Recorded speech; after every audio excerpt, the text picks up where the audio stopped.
Good morning, one and all. Welcome to another Aussie Mark Live chat. Appreciate you being here. I'm just setting things up. If you bear with me a second, I'll be right with you.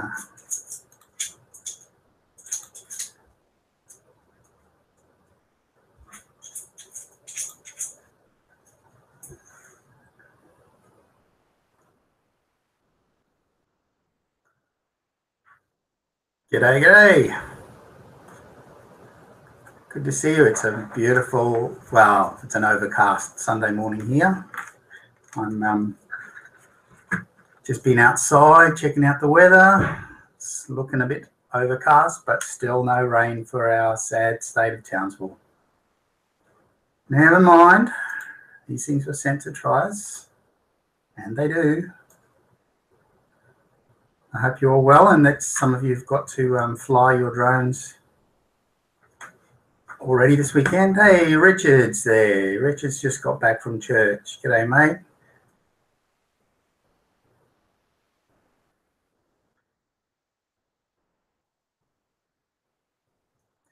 And Two Wheel Fix is in. He's at work as well, and he's just listening in. So he's on night shift, unfortunately, but he's here. So thanks, buddy, for being online. And I understand if you have to work and don't join in the chat. That's not a problem at all.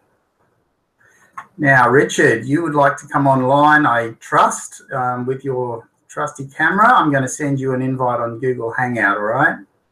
Just got to go grab your email address. Bear with me. And where are we? Let's go over here. Gmail. Actually, I shouldn't have to do that because we've already had a chat on that before, now that I think of it. So I'm just going to go to Hangouts, back to there, and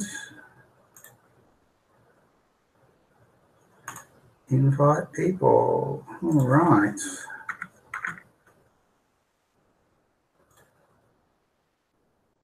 Right, Richard, I've just sent you an invite, so you should be getting that very soon. It'll be great to see you on here.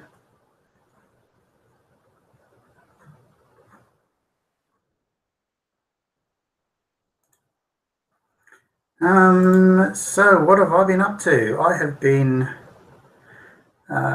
flew my drone on Thursday over the dam at our place, Ross River Dam it's called. And as you may have seen from the Brownsville video, our city is looking remarkably sad for the drought and the poor water management, unfortunately. So I went out and made another video of the dam, which is only at 17%, 17% of its capacity. So I'll be uploading that drone very soon, that video very soon. And there's Richard, he's just joined us. G'day, mate. Can you hear me, buddy? I can indeed. It's good to see you. You too, my man. I keep forgetting you're just starting your morning, and I'm just finishing up my evening. That's right. It's Sunday morning here, and you still got Sunday to go, obviously. Yes, I do. How's your day been so far? Okay. Oh, everything's fine here so far. We're kind of just gearing up because we've got our rugby league grand final on this afternoon. So it's the Australian Rugby League grand final for the year. So we're very excited, given that our hometown team is one of the two teams playing. So. Oh, great.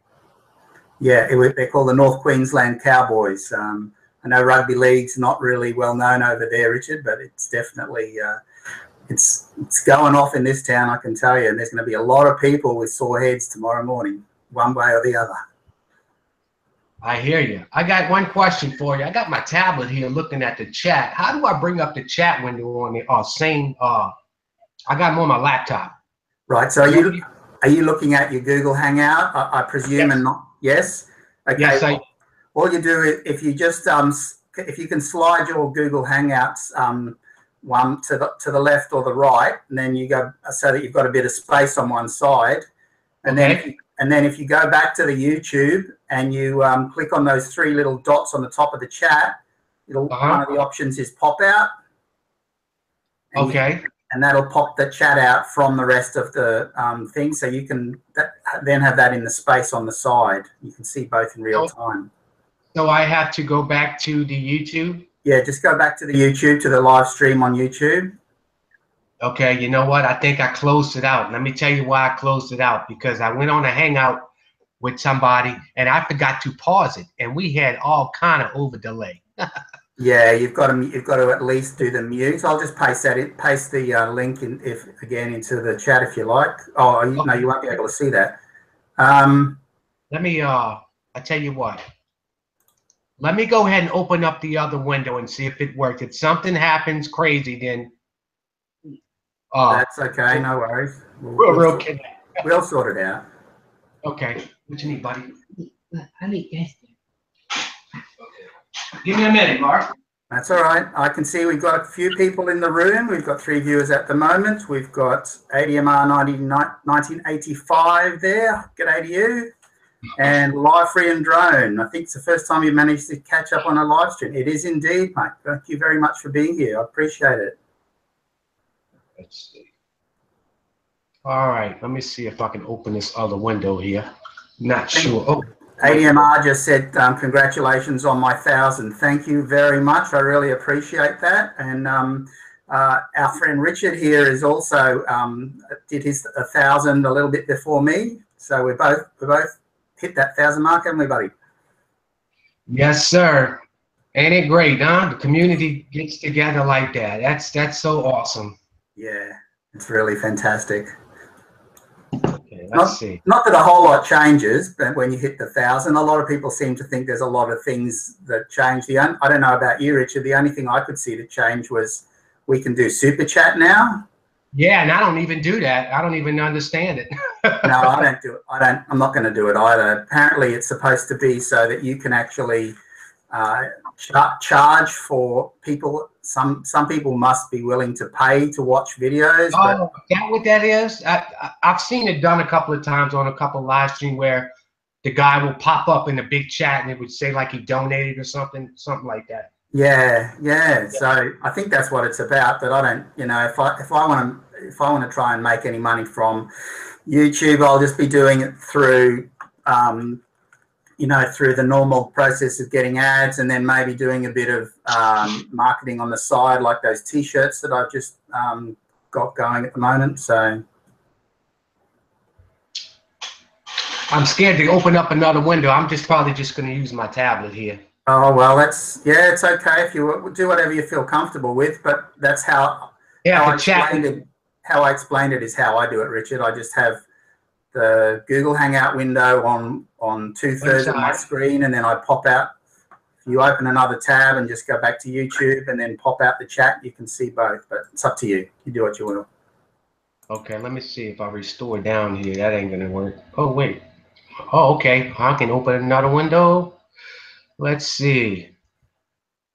Yes, I can. Let's see. I'm gonna try this. I'm gonna go ahead and open the YouTube window again. That's the go.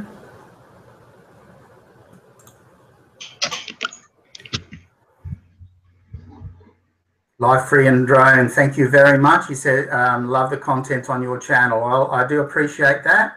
Trying to make my, it's very hard. I'm sure you guys all know how hard it is to make your channel different from everybody else's, but that's why, like, my shtick is basically trying to do one flight video and one tutorial or helpful video. But Richard, I heard a back feed then, so if you've got that chat video open on YouTube, just mute it. That's all you have to do. Okay, that's what I'm gonna do. I'm gonna try to open this up. It should open the other window up. I shouldn't have closed it. That's all right. So where's Owen today? You gonna talk to him? I don't think Owen will be joining us today, and he may do. I'm not sure, but it's midnight in the UK at the moment. Oh, okay. So yeah, I picked this time mainly because I thought we'd probably some of my Australian friends might be awake on Sunday morning, and I know that the people in the US, it would be in a reasonably good time for them. So Cool.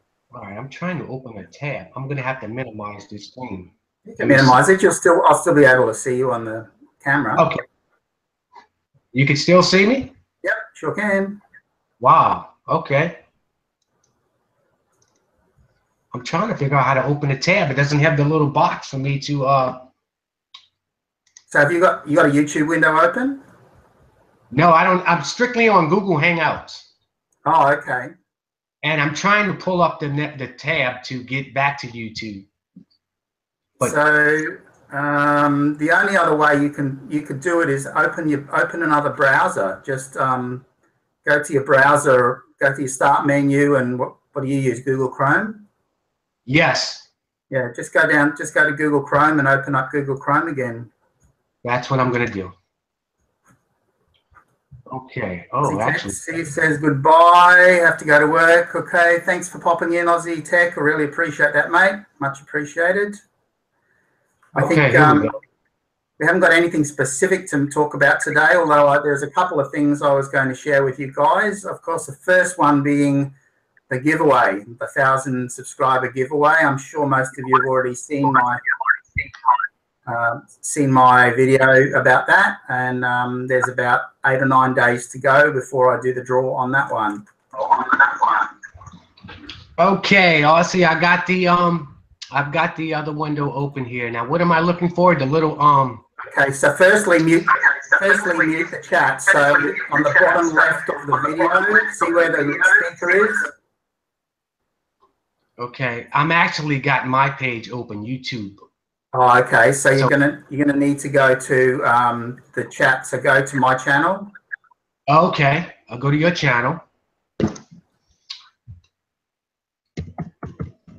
Okay, let's see. Sorry about this, Mark. I should have had all right. No worries. Well, maybe we should have started 10 minutes early so we can. I'm still learning. That's okay.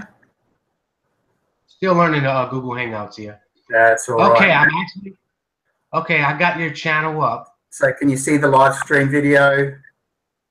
Yeah, it just says you want me. If it opens up, I'm gonna have to pause it because it's gonna do it. Just open it up and then hit the speaker at the bottom of it to mute the sound.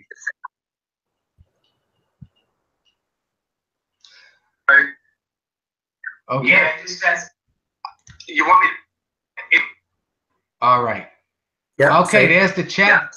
Okay, so you can see the chat there on the right-hand side of the screen.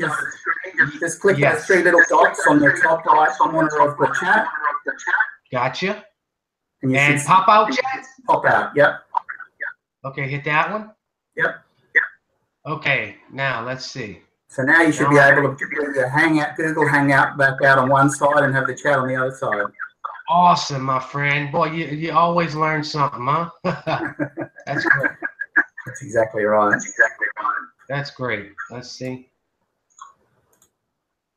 So yeah, guys, I was saying before to everyone in the chat, good morning, Choppers Rule 1. For those of you who haven't met him, his real name is Mark as well, and he's from Townsville, same as me. Not a droner, but we'll forgive you for that, mate. So I can still hear feedback from you, Richard, so I think you haven't muted the sound on the video. Okay, let me see. I'm closing. All right, what about now? Okay, I'll just have another talk. I can still hear myself. You hear yourself? Yeah, I can hear myself in a feedback loop. So I closed it out. I closed it out completely. Oh, okay. Well, maybe it's something from my end. I'm not sure. But that's okay. No worries. There it is. I got the chat window up at the same time now. Okay, cool. Now I want to move it. Well, I thought I could move it. Just slide it to one side. You might have to hit the minimize. Yeah, minimize, maximize thing. Let's check it out. Let's see. Yeah, I was saying people before about the giveaway. I hope everybody has put their name in the giveaway. For those of you who haven't seen my giveaway video, I am going to select one of the people who put their name in the comments, and they have the choice. If the person who wins, they'll be able to select $50 Australian worth of goods from gearbox.com, and they just tell me what they want, and I will order it for them. That's pretty cool what you're doing, buddy. By the way, that's pretty awesome. That's okay. Yeah. I need to say thank you to all my subscribers. It's really much appreciated. I see Ron Brown has joined us. Oh, hello, Ron. Don't know why. How you doing, Ron? Don't know why I'm getting this feedback on myself. It's really weird. Yes, that is, because I got it closed out now. Yeah, no. You just got it minimized. No, I closed it out. Okay. I X'd it out. Okay, Mark Chopper's Rule says he's getting feedback as well, so I don't know. Let me see what I can do.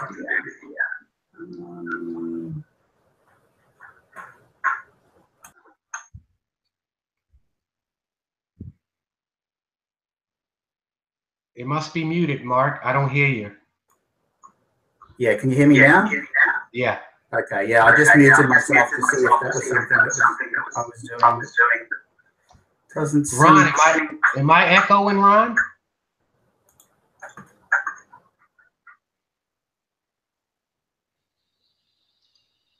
Don't know.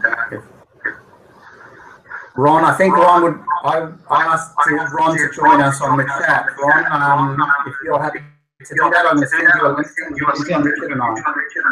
Sure, he said no. Okay, buddy. Okay. Let's see. Where am I?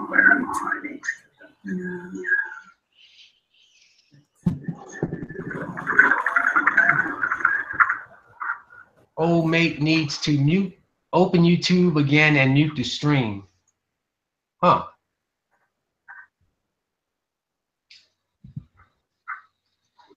So maybe you do need to open up that YouTube, the actual my YouTube one again, Richard. Let me try it again. Okay, let me try it again. So rather than just close it, make sure that you click the speaker at the bottom so that it's crossed out. Gotcha. Okay, let's see. Only Mark's reverberating, it says. Okay. Ron, I sent you an invite, so hopefully you can join us.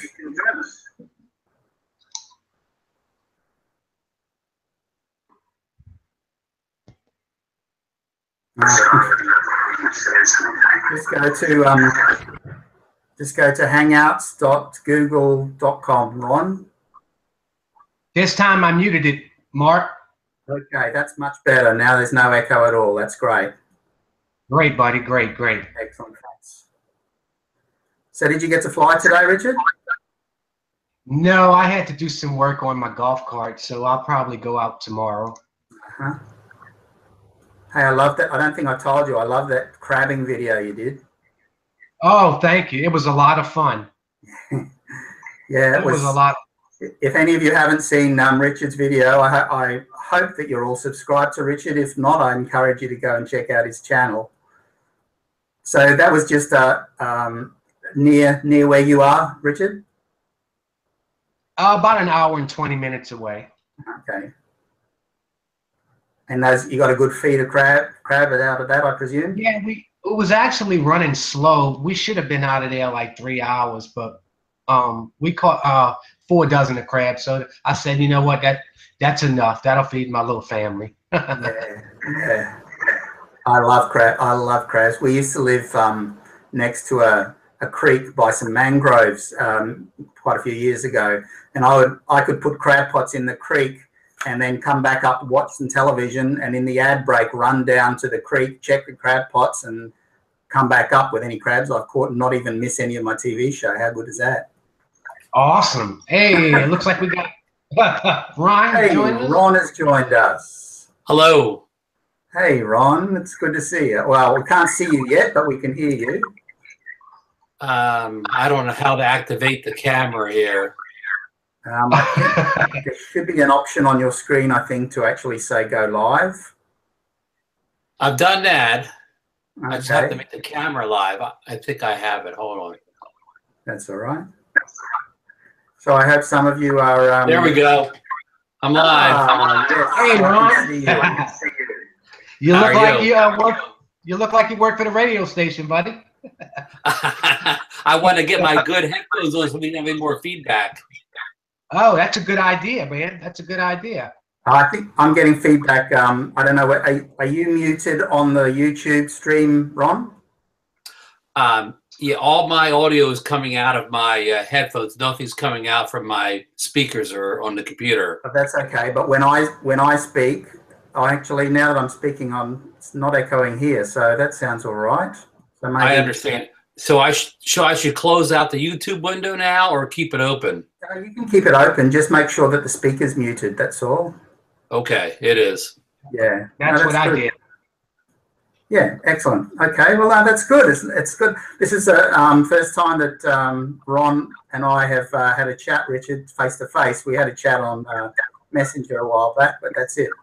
Oh, okay. It's his first time for me, There too. you go. So you're two newbies, two virgins to hang out. There you go.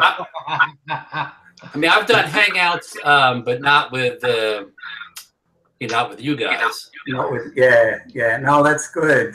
So I used to be part of Trey Ratcliffe's Arcanaman. We used to do a lot of the training sessions through Google Hangouts.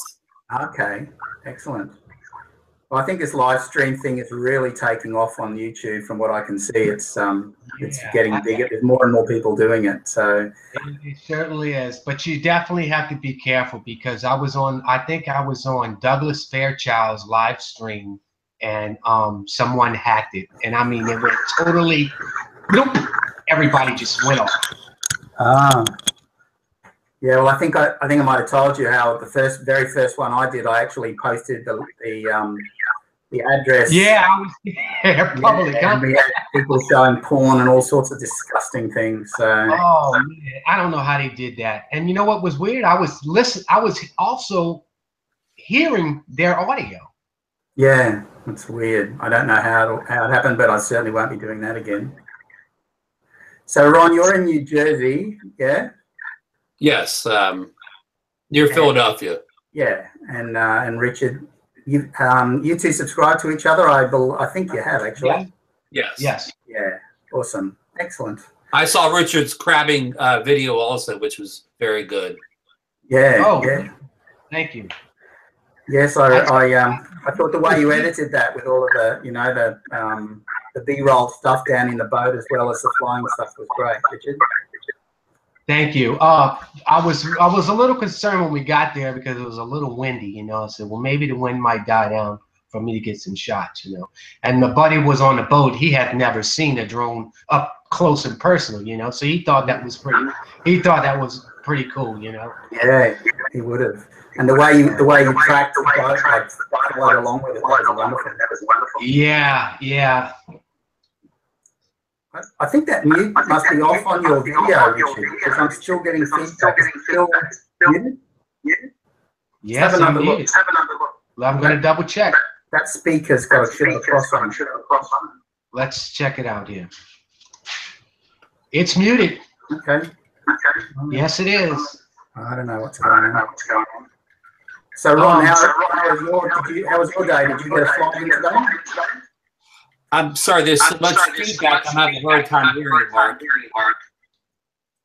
Yeah, Ron, yours, I presume yours has definitely got a slash on the speaker in the YouTube. Mine's got a slash, and I just X'd it out. Okay. So I'm totally off of it. Okay. But I definitely, it was paused, and I muted the speaker. Okay. And Ron, yours is definitely, the speaker's definitely slashed? Look at the bottom. Yes, yes, it's live. That's weird. I don't get any feedback from either one of y'all. Yeah, I'm definitely getting feedback, but I'm not sure. Anyway, We shouldn't be getting any because I muted the speaker, and not only did I mute it, I then closed it out. Yeah. Now I can hear Richard perfectly, but Mark, it's hard. I only get every third word he's saying.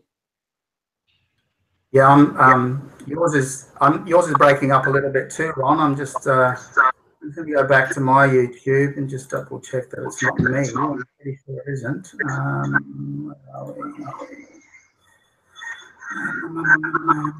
Go to here. And maybe if I close.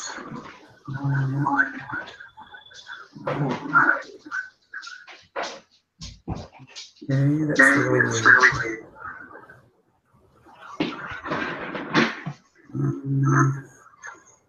Let's see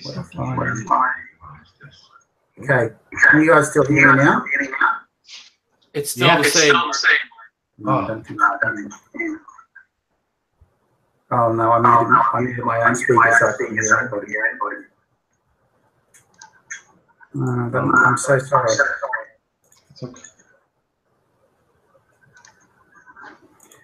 So, what's I going to say? I don't know. I was going to ask you guys about ND filters. You both use ND filters, don't you? I don't fly without them. Ron, you use ND filters?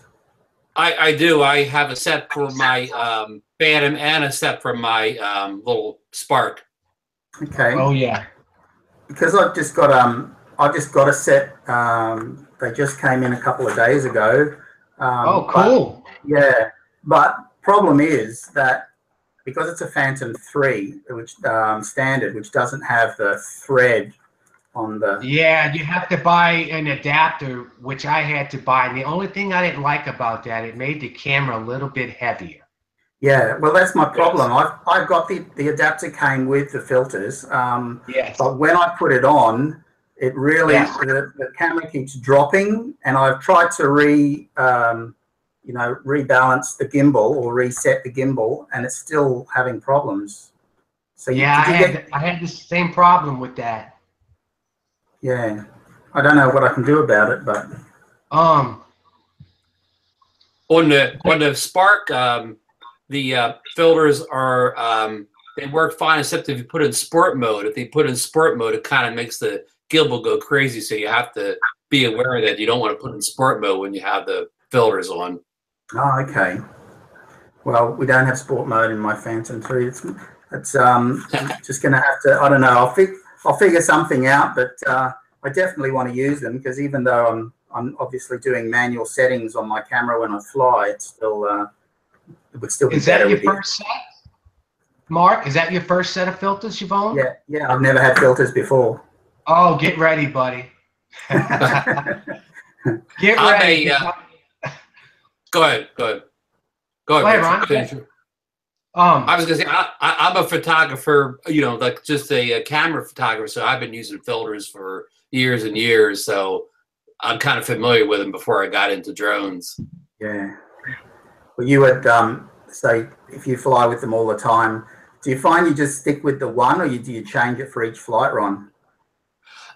Yeah, I use the regular polar one a lot, but I use the ND8 and the ND16.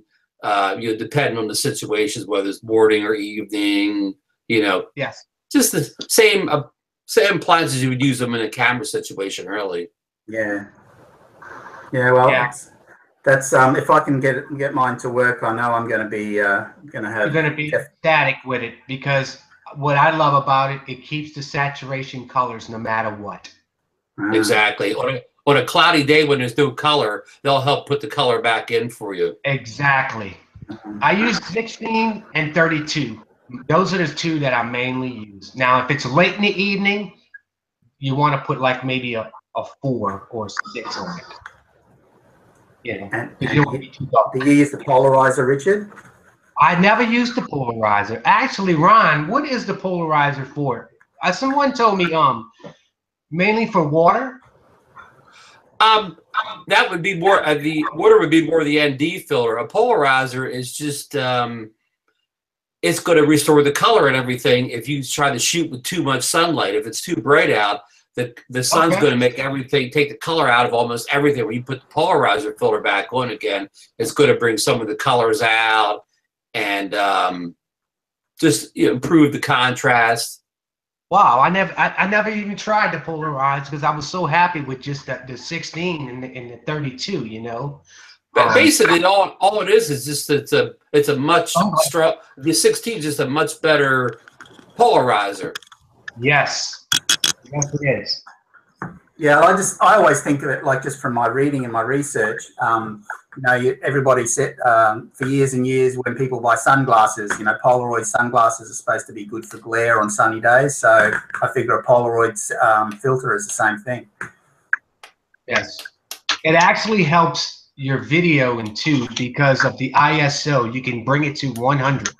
I'm not for sure if you know about the ISO mark. Right. Yeah, I try and always fly with it at up 100 if I possibly can. Occasionally when it's really dark, like, you know, just before sunrise or something, I'll have to go to 200, but I try to avoid that if I can. Well, with the ND filter on there, you will be at 100. Right. Always. So. Well, all I got to do is get it to work now, so I'm going to have to play around with that. It's fine tuning it and find out what looks good, you know. Yeah, exactly. I mean, the polarizer has been popular for years in the just regular photography. Richard, say you go to the Grand Canyon and it's 2 o'clock in the afternoon or something like that. You can put the polarizer filter on because otherwise the picture would look so drab and boring. Right. That you won't do anything with it. I'm glad you told me that. I'm going to definitely try it now. I'm going to try it. Because it just sits in my case. I said, poor guy, just sits there. Oh, well, I think, you know, if you've got the tools in your kit, you may as well know how to use them more. Yo, you learn something. You never stop learning off of flying with your drone. And you learn something new every day, man. Yeah. You really do. You and I always think you learn, you know, I just learned watching new people drone videos as well. Just the way they fly. I want to be able to set my I want to be able to set my camera so it never comes, never gets the crooks in the shot.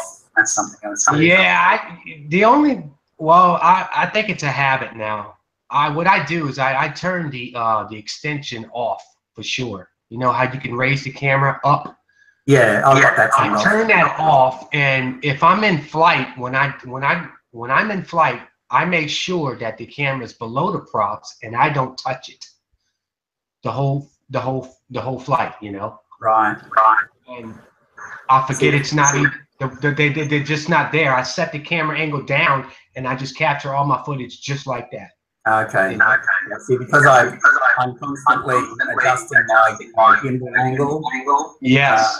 You know, then when I come, it's fine when I'm down or when I'm at 45 degrees or something, but then when I usually come all the way back up and forget about it, and then I get the next shot. Yes. I just keep it. I keep it. Actually, when I take off, I make sure the camera is just below the props, and then I won't touch it going up. I won't touch the. Now I will go down with it if I want to get the ground shot, you know. But if I do happen to go all the way down, I just feather it back up. You know, I kind of it's got that. You got that feel, you know. Kind of know where it's at. Well, you should. To be able to see on the side of your app exactly what the angle is. So I should watch that when it comes back up to 30 or 20 or something to stop. Oh, that's a good idea. I didn't even know that was there. And Ryan, what that beach I've seen that footage of the beach you took. That is gorgeous, man. That pier out there, where is that actually at? New Jersey's, coastal, and that's like the southern part of New Jersey. You've heard of Atlantic City, right? Yes, yes. It's the same island as Atlantic City. I'm just 2 towns down from Atlantic City. Okay, it's absolutely where that pier is. It really is. It's nice. And I shot that with the DJI Spark. So that was 30 frames per second. Wow. Yeah, it looked great. Thank you. It's all the morning light. That was so light was so good. It was almost nothing I could do wrong. Well, given all your experience as a photographer, Ron, I'm not surprised you're getting beautiful shots like that. You kind of have an eye already tuned in for that sort of thing. Well, thank you. Thank both of you for the kind words. No, that's okay. I want to say hi to the painter who's just joined us in the chat too, by the way, and thanks to the people who are still stuck with us. Some of the people in the chat are complaining we're not answering their questions. Yeah. Yes, I know. We've got to keep an eye on the not just get wrapped up in our own conversation, because there are other people here apart from the three of us. Hello, Two Wheel. Yeah, Two Wheel is there. He's listening in even though he's at work.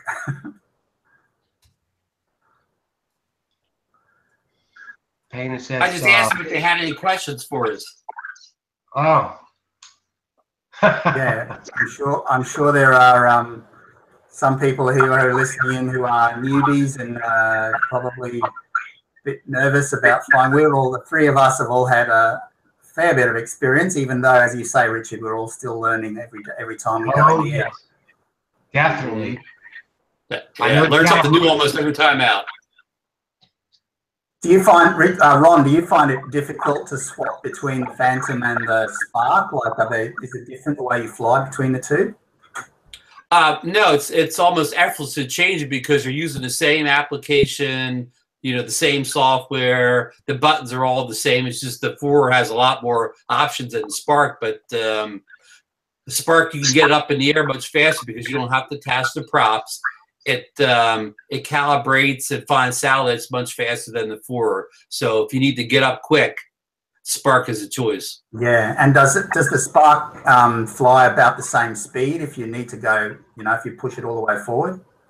The Spark will do about 30 to 35 in sport mode. Wow. But the problem with that is the gimbal's not too steady in that mode. So you really don't want to shoot much in that mode where you could fly the Phantom 4 in sport mode and still get a steady gimbal. Yeah. Yeah.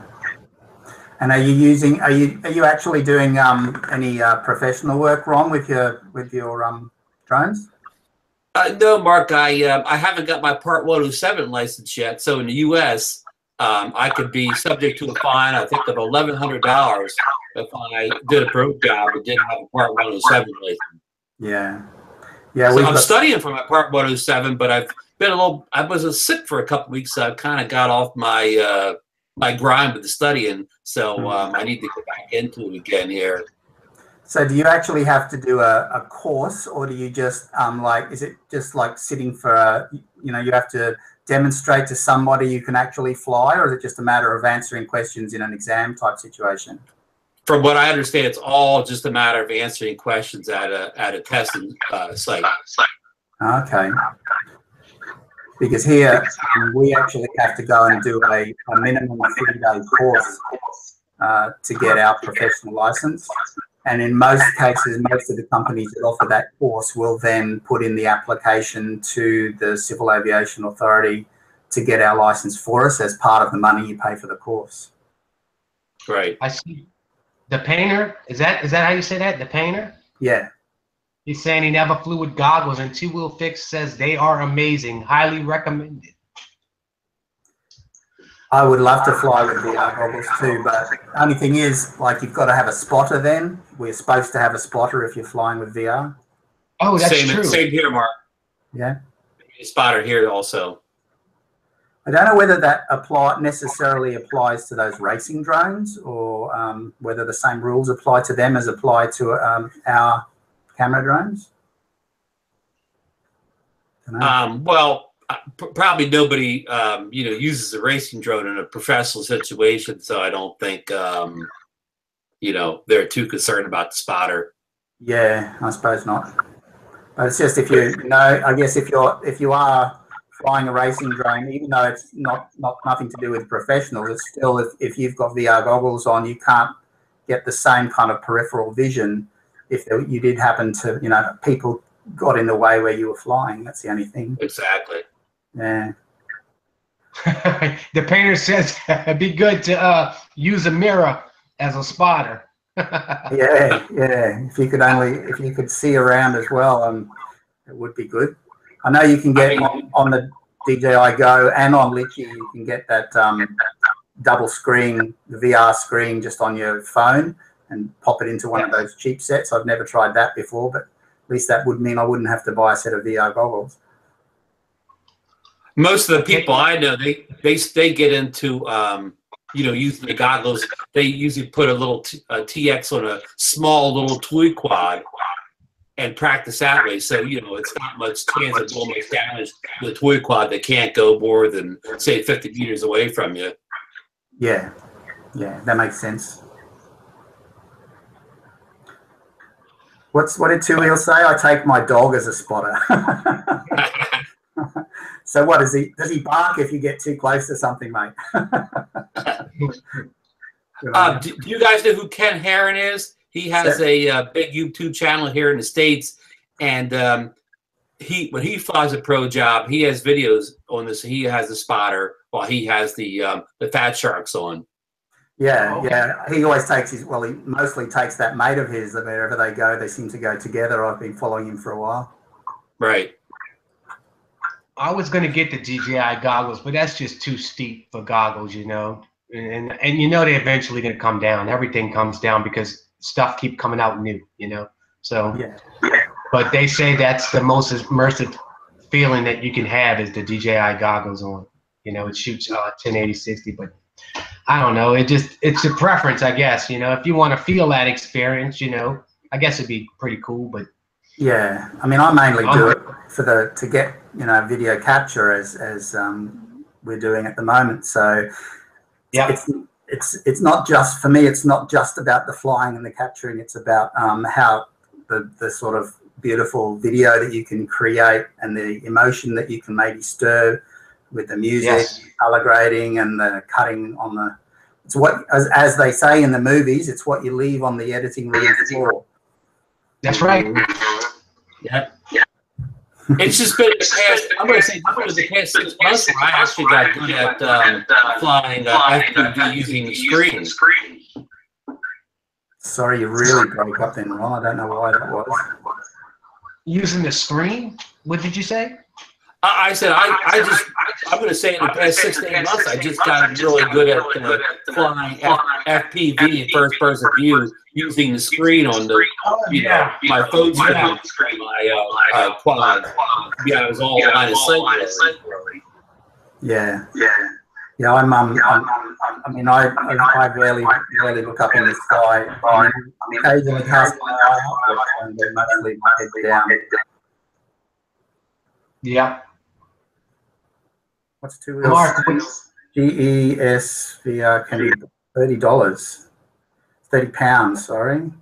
So that's a set of VR goggles, obviously. You got to school me, Mark. How many pounds make $1 in US? $1 Australian is about $1.20 American. Okay. I think. Okay. So I know if stuff's cheap, you know, it's the other way around. So for $1 American, we're worth about 78 cents at the moment.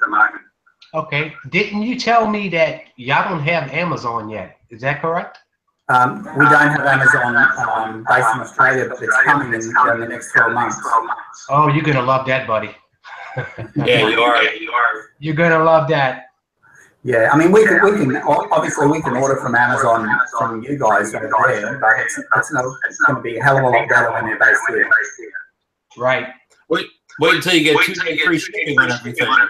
Oh yeah, that's what I just did today. I ordered me some golf parts, some leaf spring bushings. 2 days, $10. Wow. With the shipping. So I'm used to when I order something, I know I'm not going to see it for at least 3 or 4 weeks. Oh, wow. Yeah. Wow. It's not good.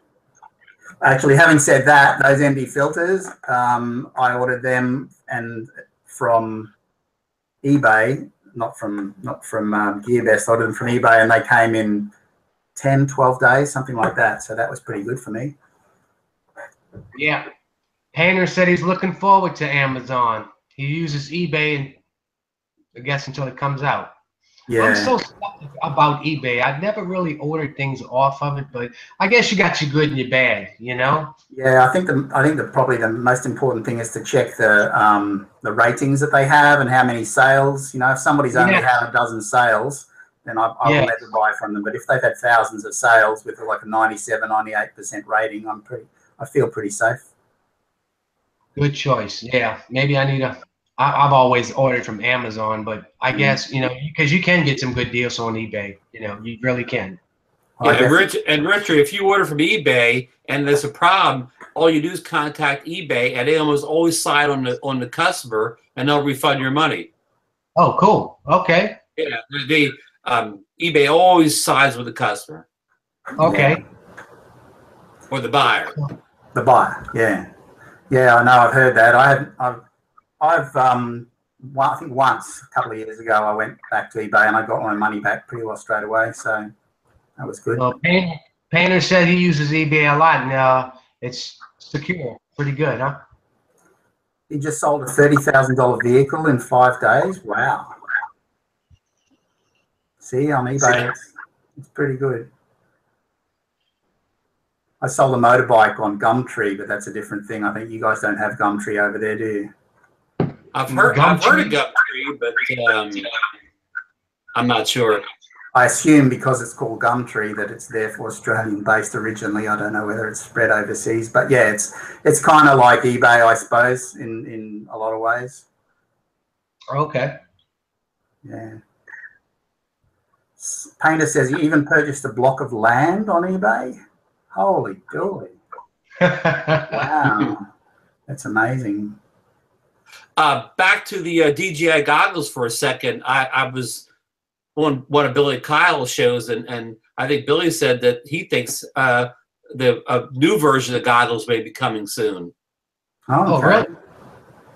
See, every time you want to look at buying something, there's another thing coming out. So. Oh yeah. You know what? It's all good, but my wallet, my budget tells me I got to keep my advance for the time being. As long as it's applies, you know. I hear that. I know. My hours. You still fine with the standard. So, and look at your footage. So, you know. Yeah, I know. I feel like a poor cousin when I think I'm only on the standard and everybody else has got a Mavic or a 4 or something. Yeah. But it does me for now. So, and you know, maybe if I can pick them up on YouTube and start making some money from YouTube, I can upgrade. Okay, Mark, I wanted to ask you that. You have your when you're getting paid from YouTube, you have had to have an account, right? How did they do that? A monthly thing? No, I get when you get paid, when you have to tell them, and then how you want to be paid. But basically, they pay you in $100 increments, as far as I know. Okay. So if you've only, you know, they won't pay out until you're at least $100, and then I usually just get a check. I haven't had too many, but yeah. You've got to have like 10,000 views or something. It might be more than that. It might be 100,000 views for $100. Right. Well, maybe in the future I'll worry about that. Right now, I barely got time to do anything, much less, you know, with work and everything. I enjoy doing what I do. Yeah. The other thing to worry about is if you are earning money from YouTube videos, does that actually count as commercial? You know, should you have your Part 107 in America, even if you're just earning it from YouTube? Painter said, just notice you now need 35,000 views. Oh, there you go. 35. Richard, according to Ken Herron, he says if you monetize your YouTube channel, you know, with drone and quad footage, that is a violation of the Part 107 code, as Mark suggests, and technically you would be in violation of the law if you monetized your channel and made money off of drone footage without your license. Wow. It's very hard to know whether, and then can you monetize your channel, but then only monetize individual videos that don't have drone footage if you're shooting from the ground or doing some other kind of videos? I don't know. I guess you'd have to split your channel into a couple different, you know, categories. Yeah, it would be interesting to know. I've never heard of anybody actually get charged with that, but usually it's just, I mean, in my instance where I got charged was specifically because of flying violations, not because of earning money. So right. I don't have a 107 or anything similar. I doubt whether you would actually get, you know, in trouble with the FFA here in the States if you did, but the thing is you could. So if they caught you for another violation, like recklessly flying your drone, they could probably pile that offense on too if they checked your YouTube channel and saw you were making money off of it. Yeah. Maybe. Well, I don't know. I see Vinny G's joined us in the room. Hey, yes, Vinny? I just want to say that. Is that how you say it, Vinny G? Yeah, Vinny G, just Vinny will do. Okay. The other day, I introduced Vinny on a live chat and said he was from Brisbane, and he's not from Brisbane. He's from way down south Melbourne area. Tanner, you never use lychee, huh? You're going to love it, man. That's all I use. I barely seldom use DJI Go, man. Lychee is really reliable. It's a third-party app, but I tell you what, it's very, very good. Yeah, some people, like Vinny said to me the other day that he's heard of people having flyaway issues with the Lychee app. But, really? Yeah, I certainly never experienced that. Me either. That's all I fly with.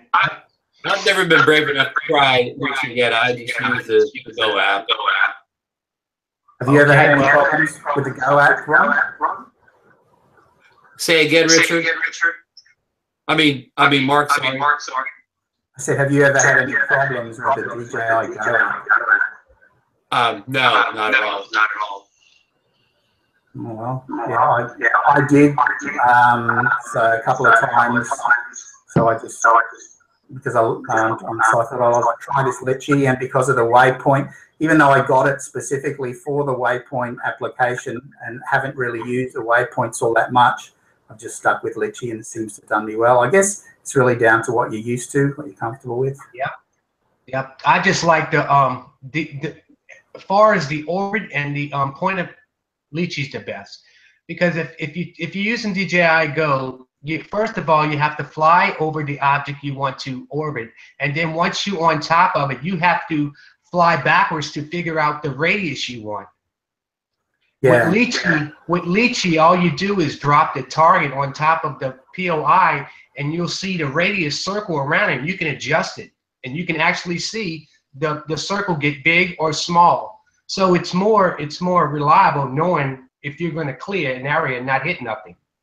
Well, if I'm playing devil's advocate, I know that some people say the reason why they don't like that feature on Lychee is because by doing it on the screen instead of actually flying back, as in the DJI Go app, you could possibly create an orbit where you're actually going to fly into something, you know, a tree or a tower or building that's taller than you realize, whereas if you are flying backwards, you might look at it a bit more careful. I don't know. It's just, I'm not worried about it. I always, because I know exactly where my environment is, and you know, I've done orbits quite a few times and never had a problem. I love it. I love the Lychee thing. Yeah, and I don't even use the orbit. What I do now is I use the track mode.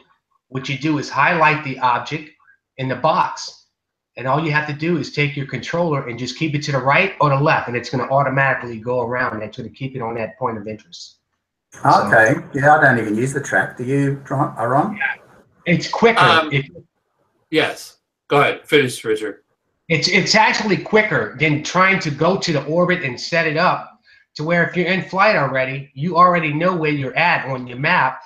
All you do is just blow the little box up where you want to be and just hold your control to the right or the left, whatever way you want to go, and it's going to make a perfect circle.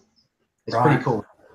And two wheels saying Litchi lets you fly relative to the ground. That's another. Yes, it does. You can actually control the height as you orbiting. If you want it to go, you can also control if you want it to come in or out. That's what a great feature it has too. Yeah. Those definitely sound like great features. It is. There's some things on there that I obviously haven't tried yet, and then I also want to try that. You guys might have seen that video I made of that new app. What's it called? Drone. Can't even remember. Drone Pleasure. No. There's another app anyway that does. Sorry. I know what you're talking about. Go ahead. Yeah. It's got it basically gives you waypoint options that you can't do as easily in Litchi. So I've yet to actually try it, even though I did a video just giving it a shout out basically and explaining what it did. Was it Kitty Hawk? Sorry? Was it Kitty Hawk? No. Okay, it wasn't Kitty Hawk. Drone Harmony. Drone Harmony. There you go, Richard. Yeah, exactly. Thanks, Burkdale. Thanks. Burkdale's been working in the background. G'day, buddy. How are you? No, I'm not smoking crack, Bert's painter, while I'm live. We're just high on life. That's all. Yeah, that's it. Yeah.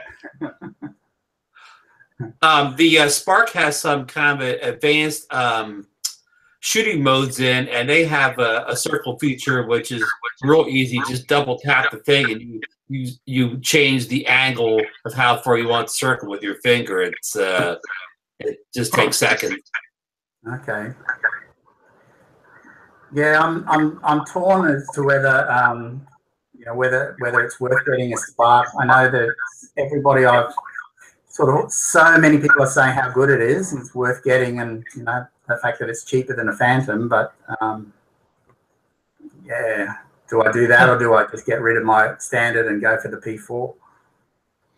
Well, my advice would be if you already have a Phantom that you're happy with, then the Spark is it's like a compliment. It's a second drone, but I wouldn't tell somebody just to buy the Spark. The Spark is a good second drone if you already have a Phantom or say a Mavic. Right. I wonder whether the Spark is more appealing to birds. I know we have a lot of problems with hawks and eagles over here. I suppose the fact that the Spark's smaller might be more encourage them to come in a bit more.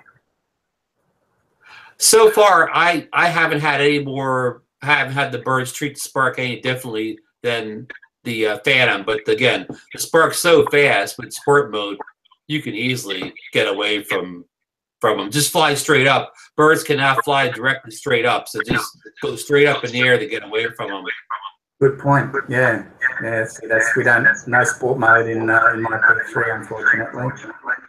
I want to tell the viewers, those that you are in the live chat right now, I will subscribe to your channel if I haven't already. So, Burksdale, the painter, I don't think I'm subscribed to you, but I'm gonna go ahead and subscribe to your channel, bro. Yeah, and we make that call out to everybody as well. If you aren't subscribed to each other's channels, we'd really encourage you to do that. I think most people are subscribed to each other here, but if you're not, it's as simple as putting your cursor on the right-hand side of the person's name in the chat, and click on those three dots. You can go to channel, and you can go to there while you're on chatting with us, and subscribe to people. Yeah, getting back to what we were saying, it's an interesting one because I've flown with a couple of people who have Mavics, and they always seem to get hassled more by birds, and I'm wondering whether that's because of the smallness of it or the color. I still can't decide.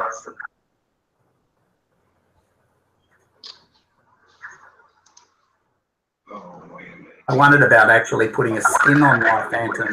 You haven't got a skin, put any kind of decoration on yours, Ron? No, I haven't tried it. I know a lot of guys that have put the skins on, but I have not done it. Yeah, I mean, for me, it's all about what it can do, not what it looks like. But right. Yeah, I wondered if you put a dark skin on there, whether that would actually make it more attractive to birds if they could see it more than the white. I don't know. It's just hypothesizing. As long as you don't put a skin on there, it looks like a bird. Maybe they say when you we have a lot of trouble over here with magpies during the nesting season, dive bombing people as they're walking past, and they reckon if you put an ice cream bucket on your head and draw a couple of eyes on the top of it, it keeps the birds away. Maybe we need to get some of Ken Heron's eyes and stick them on top of our drone. I actually see I see more people have problems with bugs attacking their quads than I do birds. Bugs? Oh. Yeah, bees. Like people get flocks of bees, you know, all over their quads. Wow, I can't honestly say that I've come across that one. Is that because of the vibration, they reckon, or the? I don't know, but do you guys follow Dustin Dunhill? He's a quad reviewer out of Hawaii. He's had a couple times in his field where he has 50,000 subscribers. He's a big timer, but he's had like a couple times at his field where he's just been attacked by bees. They're his quad's all dirty afterwards because the propellers are just chewing him up. Wow, that's pretty horrible. As long as the bees don't actually bring the drone down, I guess. Yeah, they don't. They unfortunately for them, it's all bad news for the bees and not the quad.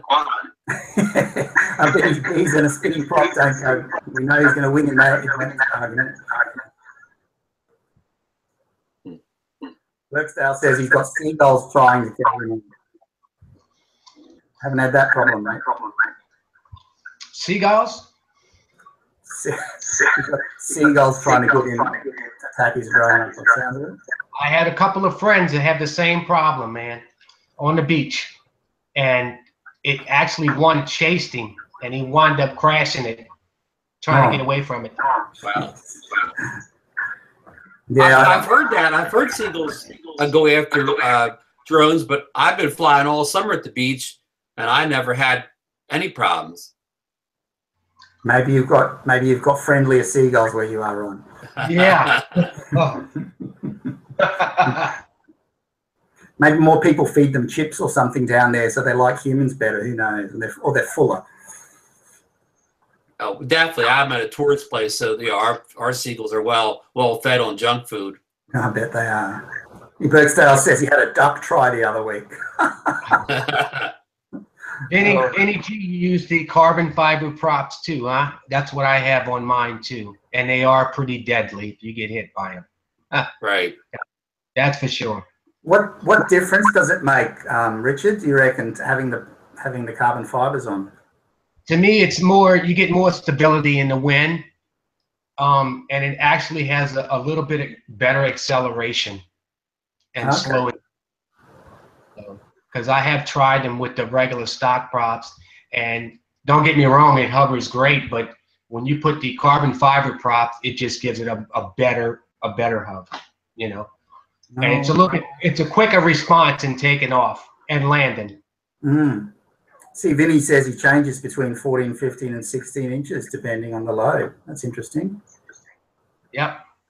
Didn't even think you swap them out for different lengths. I would have assumed you just replace the same size one with a carbon fiber one, but oh well, I'll have to have a look.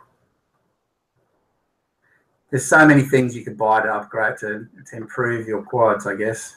You got to stop somewhere, and we just keep spending and spending.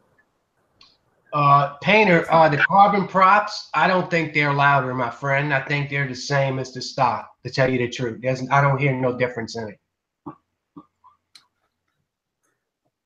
Yeah, well, it'd be nice to find some props that were actually quieter.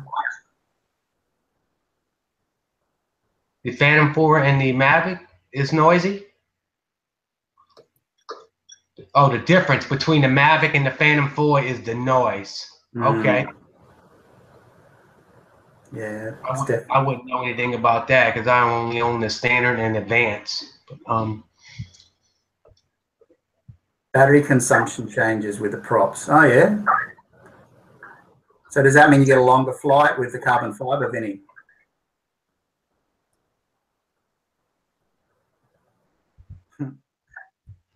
Painter says you can sneak up on people. Just don't get closer than 30 meters, buddy. Otherwise, you're going to get caught. Or 50 meters if you're in the US. Well, the Mavic has new propellers that enable it to fly quieter. I don't know if they're carbon fiber or not, but that was the big upgrade a couple weeks ago when they had that announcement at that conference in Germany. Yeah, I remember reading about that. Vinny's saying timber props are quieter. I don't want to put a timber. No, I don't think I'll bother. I'm happy, and I don't get to hear. You don't get to hear the Phantom once you're once you're at 30 meters plus anyway. So, hey, Moz has joined us. Rhonda, you met Moz before? I don't believe so. Moz is from Cairns, which is about 4 hours north of me. Okay. Moz, what's going on, Mozzie?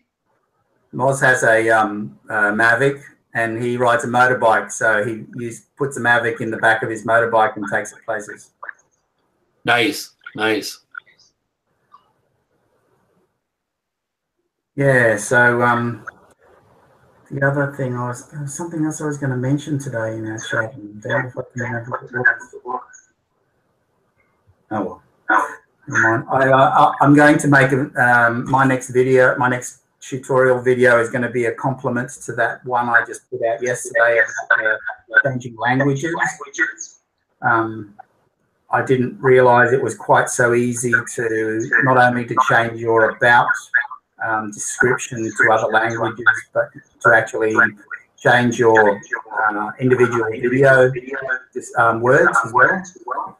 So.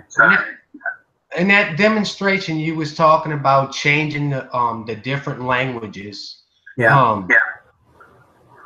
You can have more than one. Yes, you can have as many as. Okay. Yep. So that if you speak Spanish and you've got your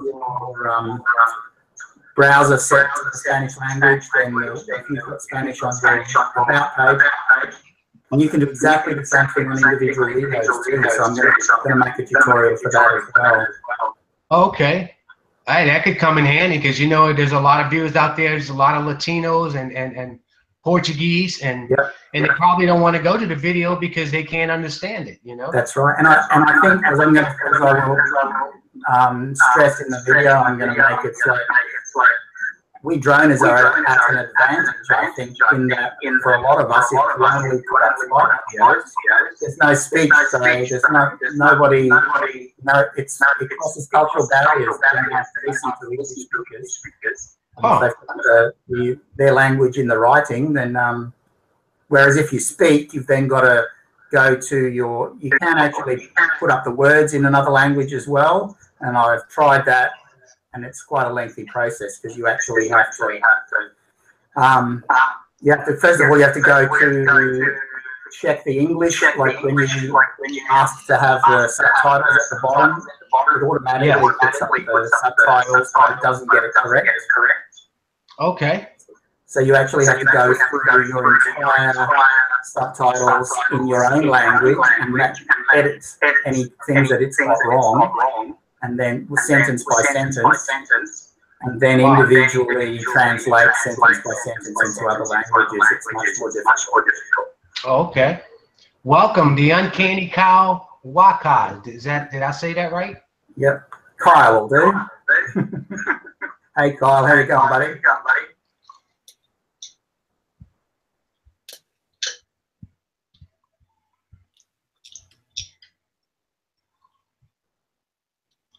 G'day, TWF was oh, that's 206. I was trying to figure out what he was talking about. Comfort room in the Philippines, Painter said. What the? Oh well.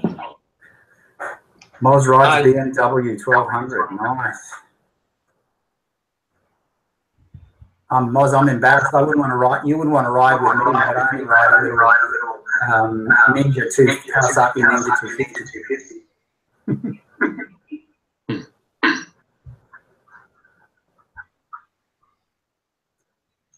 Yeah, Vinny, I know it says that, but I'm already muted. I don't understand it. I know there's a lot of feedback. All three of us have checked and we're all muted. So why that's happening is quite beyond me. Huh. Still got feedback? Yeah, I'm still getting a feedback. Yeah, I'm still getting it. Wow. It's really weird. Gentlemen, I got to run, but it was nice being on here with you guys. Thanks for inviting me, and I want to congratulate Mark on going over 1,000 subscribers. Thanks, mate. Thanks for joining us, buddy. I do appreciate it. It was a pleasure. Thanks for having me in here. We'll have to do that that interview one day where I'll pick your brains, Ron. We will. We'll set it up soon. Okay. All right, Mark. Thanks again. Good night, everybody, or good morning, and goodbye, everybody in the chat room. Okay. Bye. See you later, buddy. Goodbye. Okay, Vinny G says it's gone now. Oh. Feedback. Okay. Tanner, is it still feedback?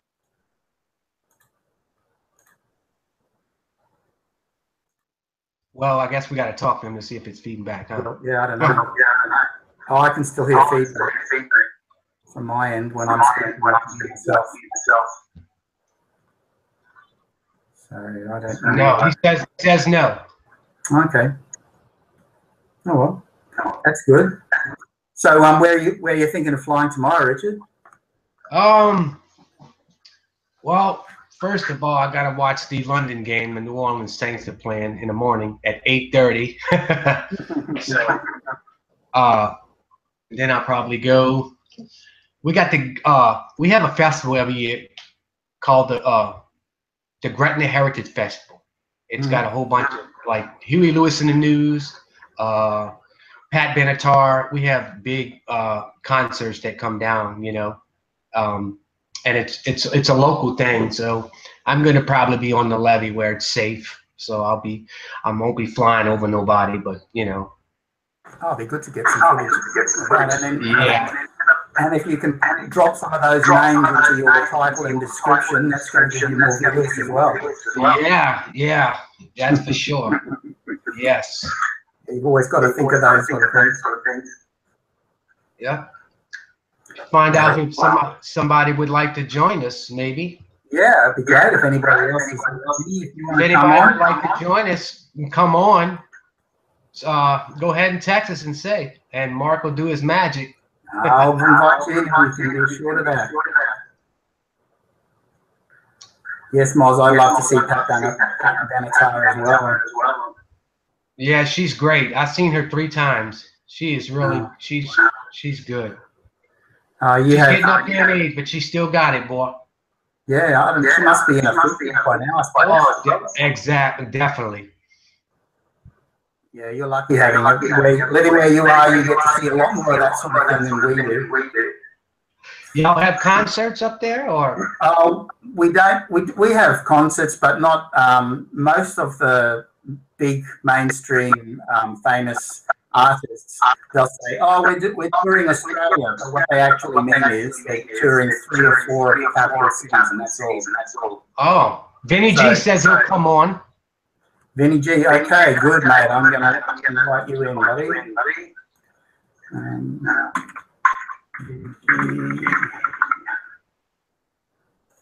Okay. Vinny just sent you an invite, mate. Where is Vinny from? Is he around your area? He's from Melbourne, which is the other bottom end of Australia, basically. Oh, okay. Who's paying my airfare from New Zealand? No, sorry, buddy. I haven't won the lotto yet. Do y'all have the lottery up there, Mark? Yes, we do. We have, and we can access your lotteries as well. But yes, Really? we have a draw nearly every night, I think, here of some description or other.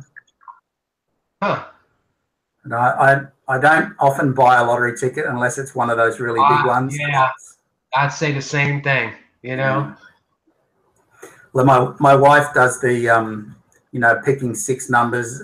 She has been picking the same 6 numbers for 20 years, and she's afraid to stop because as soon as she does, that's when those numbers will come up. They're gonna hit. Yeah. See, whereas whenever I do it, I just pick random numbers that I feel like on the day, and that way I don't have to worry about what I'm picking. Because she does birthdays and stuff, everybody, Yeah. so, like a lot of people. Vinny, I hope you got that invite that I sent through there. Birksdale, do you get over to Australia much, Birksdale?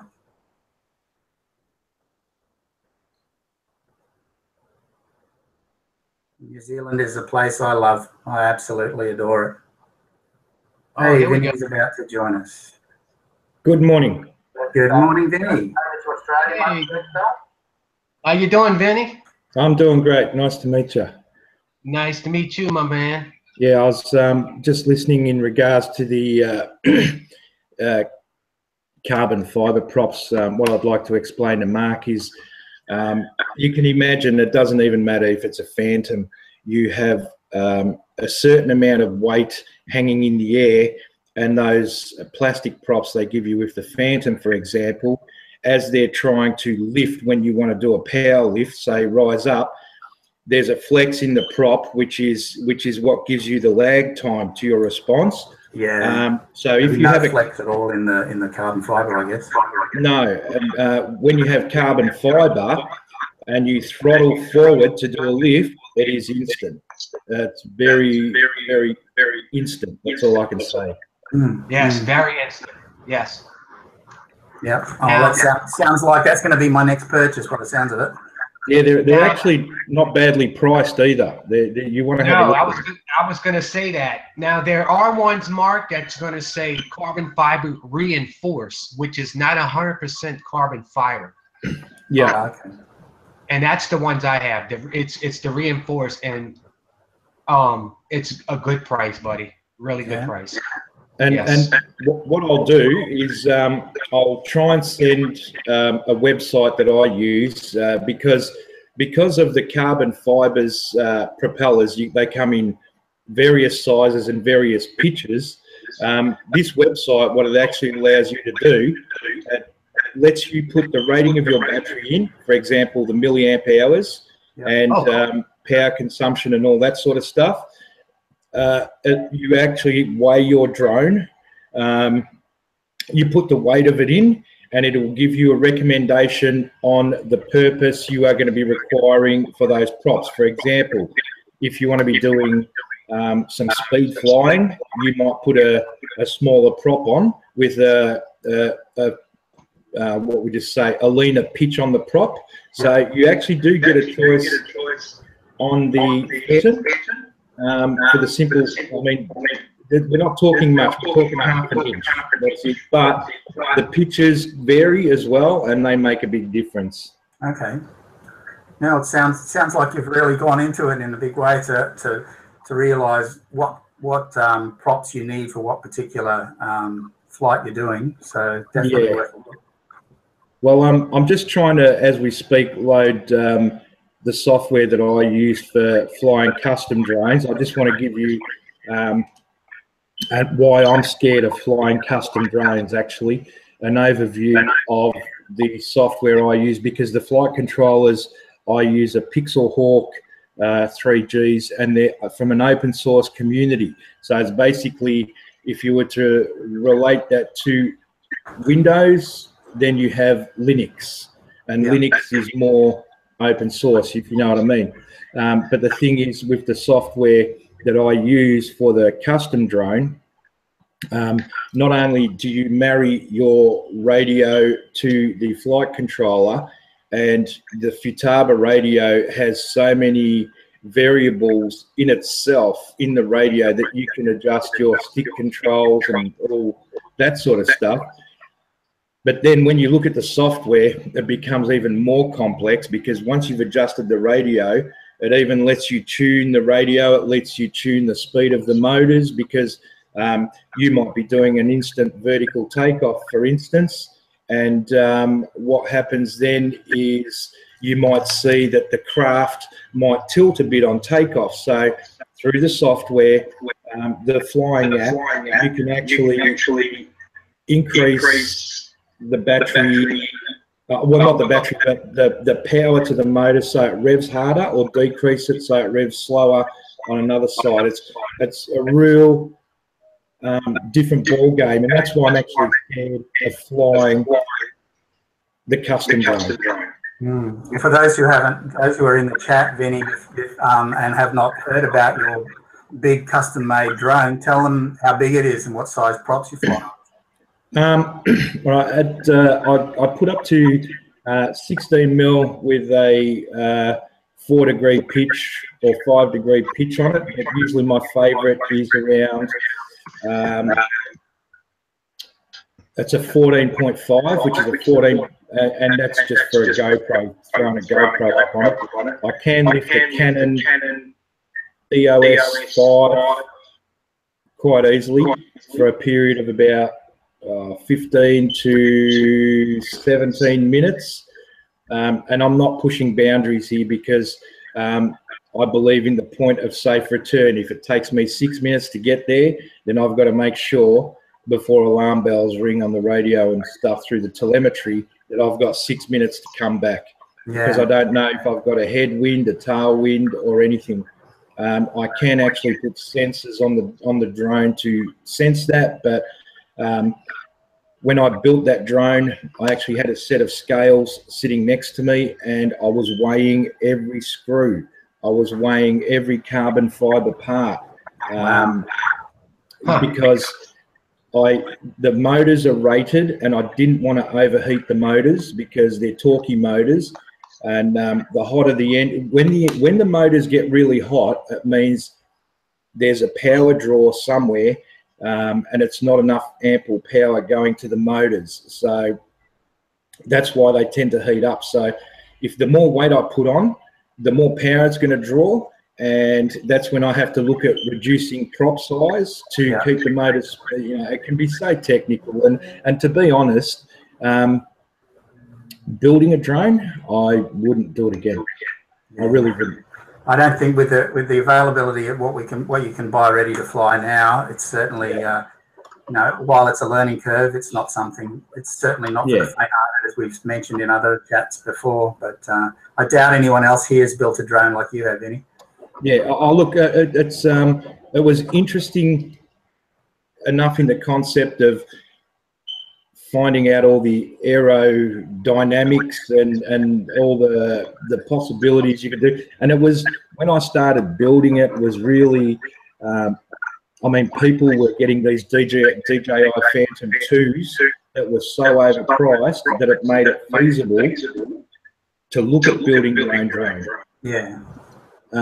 But now, I mean, I find great pleasure in taking my Phantom out, just dropping it on the ground, start it up, pair it to the Wi-Fi, and bang, off you go. Yeah.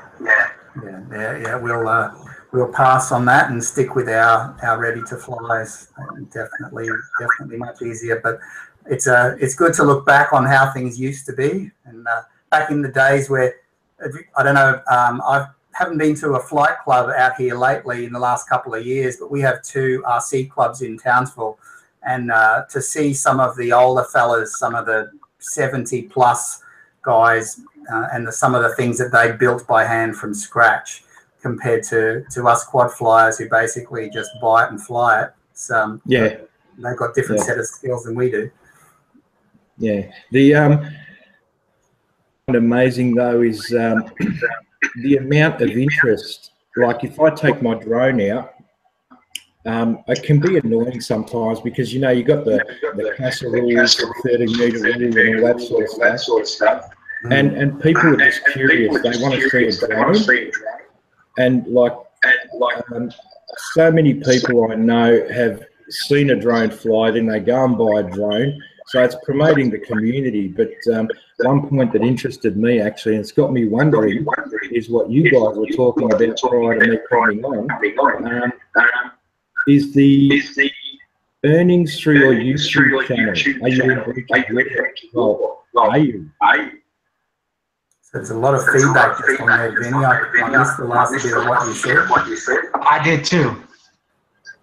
Okay, hang on. I'll try and, I think I've got some. Okay. Hang on. Do you want to update? No. Richard, I still think it's something on your end actually, mate, because when I speak or when Vinny speaks, okay, your sound is coming. You know, I can see the sound moving. So obviously you're not. You haven't got headphones. You're using a speaker, aren't you? right. I think that's probably what's causing the problem. Okay, this is what I'm gonna do. I'm gonna disconnect for a minute. I'm gonna be right back, and Okay. I'm gonna If you have got a set of headphones or earplugs, it's probably better. I'm gonna go get the headphones. So I'm gonna disconnect, and I will be right back. Okay. When you come back, just put a comment in the chat and we'll invite you back in. Okay, buddy. Yeah, I can see Vinny's muted for the moment. Okay. Yeah. Okay, cool. Yeah. The feedback's gone. Yeah, it's because he was using speakers. I didn't even think to mention that to him. I'm just so used to having a headphone when I'm on live stream. I'm going to try and share my screen with you, Mark, so you can see what the app that I use for the custom drone. Mm-hmm. So I'll just go to, share, and I will drop that window down, and I will drop that window down. Now, basically, can you see that? Yes, I can. Okay, so on the left-hand side here, that tells me a bit about the telemetry. It's disarmed. It does, you know, work like the proper aeroplane gauge and all that sort of stuff. But you get your choices. You can do your flight plans. You've got, it's all GPS sort of driven. You can actually take your laptop out, and if you've got a decent enough charge in your battery, you will actually be able to fly the drone from your actual laptop, so to speak. Okay, the actions, I've got auto, loiter, and RTL. I don't know what RTL is. I've never used much of this. Actual telemetry gauges. There is quite a lot to this. Now, here's the tuning part. You know, if you have a look at it, it's just so much. And to be honest, Mark, I can't really sort of grasp it, if you know what I mean. Well, if someone with your technical expertise can't grasp it, yeah, that's a pretty amazing, because you're a pretty clear. Yeah, well, you know, I really looked at the drones, like the DJI and all that sort of stuff, and I'm just so happy that I can grab a drone, put it on the ground, and just go. You know, that's exactly right. Yeah, that's like Moz going anywhere on his motorbike and just has that that Mavic of his charged in the back, and just pull it out and off he goes. So yeah, I would love nothing more than to have a Mavic. You know, the portability of it is just so fantastic. But like I said, I'm stuck in this realm of the Phantom 4 Pro. I don't know why. I don't know why. I just think that is a cool machine. Yeah, no, it is with it. And do you? I mean, I know it's got those obstacle avoidance things. I suppose once you get to a certain skill level, like you've got, and you probably don't really need that obstacle avoidance stuff, though, do you? I'll tell you what happened to me this week or last week. I might have mentioned it. I'm not sure. In one of my videos, I forgot about the height of lampposts, and I was flying the Phantom, And it was only when I looked at it, it came up on the screen, and I just went, whoa, that was close. And I guess it would have been good to have that, because apparently the DJI obstacle avoidance is really, really great. It will, you can't run into anything apparently from what I've been looking at, and I'd sort of love to have that, because I've come so close to trees. I've nearly ran after the drone, you know. I hear you. I nearly hit a lamppost just on Thursday when I was flying out of the dam. You just can't judge the height, even though you're looking at your screen, and yeah. Well, it's funny you say that, because I watched this young guy, and he was flying his drone, and he was looking in the distance, and he was like 300 meters away. I don't care what anyone says. Once it goes 50 meters out of range, say 50 meters away from you, and it's in the sky, say you got a blue sky, you got glare and everything, they're so hard to see at that distance. And when you look at the screen, you know, I've still got that thing where, geez, what direction's it going in? Is it going to go out of range? Because you hear so many bad stories of flyaways. I'm always fearful of a flyaway. You know, I don't want my drone to fly away. None of us do. You know, that's the scary part. Because I was listening to, like I said the last time, I'll just say hello, chat. I was listening to, what do you call it? Hamish and Andy, and like they had some funny guys on the radio. They bought a drone, put it on the ground, poof, off it went, never come back. You know, what an absolute waste of money. Yeah, it's crazy stuff. And like, I was at Harvey Norman the other day. Scott too, by the way. Sorry, Benny. Yeah, hi Scott. I didn't say g'day when you came in. Yeah, sorry. Go on. Yeah, I was at Harvey Norman the other day, and I noticed the Phantom 4 with the 4K camera, the Pro version. I think it's about $2,699 from memory. And where did you say that was? Bunnings? No, Harvey Norman. Harvey Norman. Oh, yeah, that's right. Yeah. Yeah. Oh, hang on. No, JB Hi-Fi. JB Hi-Fi. Yes. Yeah. I know they sell them. Because I now see that cameras, Ted's Camera Stores is now selling drones as well. Okay. Because Ted's Camera Stores were 35, well, SLR cameras and point and shoot cameras, but now they've got the Mavic and the DJI Phantom as well. Yeah. There was a guy I watched. I subscribed to him through your stream, and he subscribed to me. He's in Perth, I think. Yeah. He took his drone for a flight, and I asked him for the specs on his drone, and he replied back to me because it looked like a pretty awesome setup that he's got there. Yeah. What does he fly now? I can't remember off the top of my head. My memory's not what it was. Yeah, it's like me. I was watching his drone stream last night, and it was quite good. So I'm thinking of going for a bushwalk today, and I'm thinking of taking the drone out like you did to the bush, but I'm scared of that canopy. I mean, I know I can get at that point where I'm standing above the canopy, but to stay above the canopy, you know, definitely you need to be, you know, a good 20 meters above the highest tree that you can see anywhere, and it's not easy. But and obviously if you've only got a small window directly above you to launch it, you're going to end up with the trees right in front of you. And you've got the extension though, haven't you? I've got the Arctec kit. Yeah. You ever thought of getting that? I have, but again, it's really down to the almighty dollar. There's all sorts of things I want to spend my money. Yeah, because the generic, or let's say pirated version, Chinese type thing, is just as good. I think for $60, I think you can get it. Okay. The only problem when you do that conversion, I found, is when you remove the antenna, the plugs that the little connectors join into are so tiny. You just got to make sure that the new plugs you plug in, you push down real hard, and you actually hear a click.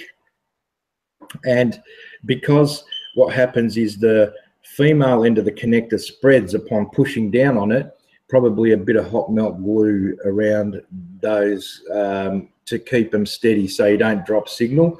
But yeah, the Arctec, I'll just go and get the control and show you. Sure. Yeah, I definitely need to get that Arctec thing organised. I've seen some people doing install videos of it. Do any of you have the Arctec radio extension feature put on your controllers in the chat? Richard, I've sent you an invite again, by the way. Hopefully you can get back in. Yeah, so that's basically, I'll hold it back, how I fly like that. And then, you know, you can pan these to the direction you want, so everything's movable. So you're not stuck with, say, the remote control. If it's flying above you, you know, you've got to hold it up like that, obviously, which isn't a bad position. But if that's the position you want to hold your controller in, you just flip these over, sort of like that, and you can keep holding it like that. It's isn't that tall one an all-round one though? No, there's these two flat panels here, 2.4 decibels, and sorry, 2.4 gigahertz, and the tall one is a 5 gigahertz. I always thought, from what I'd read, that those flat ones were directional, and that the tall one was omnidirectional, basically all around. To be honest, you probably know more than me. I haven't got them. You're the one who's got it. I haven't got it. So. Yeah, I just saw people were using this because the one thing that deceives me with the FCC regulations and Australia's communication regulations is America might specify 1 kilometre range. The minute it comes into our zone, you're down to 200 metres. You know, we got totally different specifications, I guess you could say. Yeah. Hello. Yeah, let's see. Yes, Richard, I've got you back now, buddy, and there's no feedback. That sounds great. Oh, yeah, all my fault. How do you like that? I didn't even think to say you've got to have headphones when you do the chat, but that's all good. Not a problem. Okay. So what did I miss? We were talking about the range extenders, Richard. The other reason why I haven't got it in is that pretty much what you were saying, but no, like it's supposed to be line of sight, and if you're going to end up flying more than 500 meters or so, which is just, you know, pretty much a standard range, you're going to go out of line of sight anyway, which means you're breaching CASA rules. So. Yeah, that's right. I find that the properties where I legally fly have all got the problem I've got with going out of range, which I don't go too far out of range because I'm always scared of, you know, the flyaways and stuff. The properties I legitimately fly on all seem to be on the side of a hill. And what I'm worried about is my takeoff point might be 40 meters in height, but as I travel further, the hill, I'm going further up the hill. So I've also got to bear in mind that not only am I traveling away, but I've got to raise my altitude because sometimes I've come so close to the ground, I thought, whoa, that was close. That's what those obstacle avoidance things would be good for too, I guess. Yeah, yeah. I'd love to try that obstacle avoidance stuff because I've seen guys. There's one guy on YouTube. He flies the DJI Mavic 3 or 4 Pro, whatever it is, the best one of the DJI Phantoms, into the side of a bulldozer, into the blade, and it stops. It stops. It actually just pulls up and stops. Wow. That's awesome. Yeah, I think it'll be worth the money just to get that and to know for peace of mind that you're never going to run into anything, as long as you can, you know, get your head around relying on the fact that software is going to stop you. I don't know whether that's necessarily a good thing, because if you got too comfortable with that, you know, you kind of like, it's like everybody says, if you're serious about flying drones, you should probably learn to fly without GPS to try and, you know, totally understand. ADI mode, absolutely. Yeah, ADI mode, exactly. I try to, every flight I do, I at least turn off the GPS and fly at ADI mode, because you never know when the time's going to come to where you're going to lose GPS. You know? I agree 100%. Most of the time now I'm in Addy mode because I can't be bothered waiting for the satellites to connect. So I just Addy mode it. Oh, okay. Only thing I like, the main thing I like about the GPS, well, two things. Firstly is the return to home, because I'm one of those people, as I've said before, that will often fly out of range or behind a tree or something, and it's come back to me on so many occasions. I'm just blessed for doing that, and of course for pulling up really quick. At the end of, if I'm flying, like when I was flying out at the dam on Thursday, and you'll see when I post that video, sometimes I'll end up heading straight towards a wall or a tree or something, and we'll just take your hands off and it stops. Whereas in GPS, you've got to reverse or turn real quick. Yeah, that's right. I like what I. Sorry, I give you a shout out. That's okay. Scott King's in the house there, my buddy Scott there.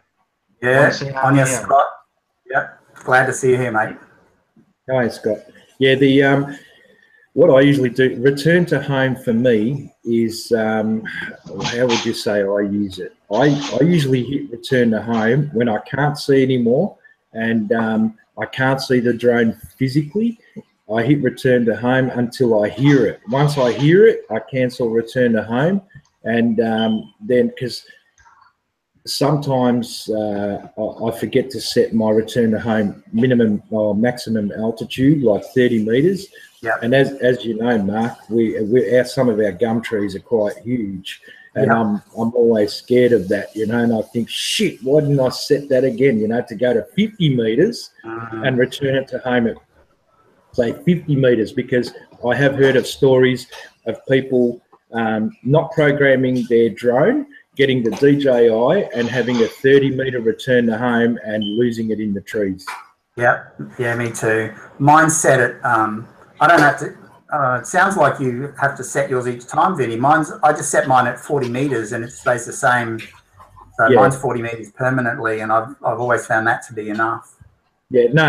What I meant was I don't have to reset it all the time, but sometimes if I'm flying, say, like yourself, a football oval or a Wii or something like that, yeah. I like to return to home at a lower altitude, so as it comes closer, I can pick up where it is and then cancel the return to home and then take Addy mode over again. No, that makes sense. Yeah. Yeah. I see Brett asked a question, Vinny. I'm not sure the answer. Maybe you can answer it. He asked, hi Mark, is Aussie classed as CE or FCC? Okay, Australia, you could, okay, the FCC and CE, okay, CE is basically conformity European, which means that the anything that emits a radio signal must conform to the European transmitting protocols and technologies, as the FCC is the federal something of communications, and it must, everything that is made out of China must conform for that region of the world to those protocols. In Australia, I can't remember, we are actually different. We are some really retarded thing, but we are restricted, heavily restricted here in Australia. So what did you say? You explained the CE. What was it? FCC? Is that not what we are? No. Australia has a different, but we actually fall under the CE guidelines. But we use an actual different transmission protocol, but we actually fall under the CE guidelines. Okay, well that answers Burkdale's question. Because when I hacked my DJI to remove all that, the problem is I've lost some functionality on the drone, such as the what's that one where you fly around a tree? You set it, you hit the toggle switch, and you fly around the tree and that, or the obstacle. You fly around a point of interest. That's the one. That's the one. Yeah. I've lost functions like that, but I can assure you I get a lot longer distances than anyone else with a DJI drone. Yeah. But the point is of it all, it was completely useless, because once my drone goes out of range, I'm totally uncomfortable with that. I cannot see it, and I shit myself. Yeah, I think a lot of us do. It's not a comfortable feeling not knowing where it is, and even though you can see it on the screen, it's definitely not a knowing that it could just hover there. Or yeah, I remember that feeling when I lost that in the forest that time. So yeah. Oh, I was so happy for you when you recovered the drone. I thought that was it for you. I thought that was goodbye drone. I know, and the fact that it sat out there for about 5 days, 4 nights and 5 days or something, I think it was, and then to spot it, and then the fact that it was enough to repair and go again was just blew my mind. When I bought my milling machine, I was contacted by a guy through YouTube, and his name is Aaron Powter. Now he's a technical college teacher here in Melbourne at one of the colleges that teaches machine shops and things like that. And the reason he contacted me is because at the time I was the only one in Australia who had that model mill that he knew of. So what he was doing was machining up CNC kits for the machine. But anyway, that's another story. But when I went and met, because he asked me if he could come and measure the machine, and I said to him, look, Aaron, I'm not using the machine at the moment. How about you take it to the college, you do what you got to do with it, and whatever happens, happens. Yeah. So he couldn't believe it. I said to him, you know, a couple of $1,000 for this machine. I said, just come and pick it up. Wow. And, yeah. So when I went to the college to pick the machine up, this is a year and a bit later because I was lazy. He said to me, he goes, look what I found. And he showed me a DJI Phantom 3 Pro. And I said, where'd you find that? He goes, it crashed into the building in the school grounds, and it was on a Sunday.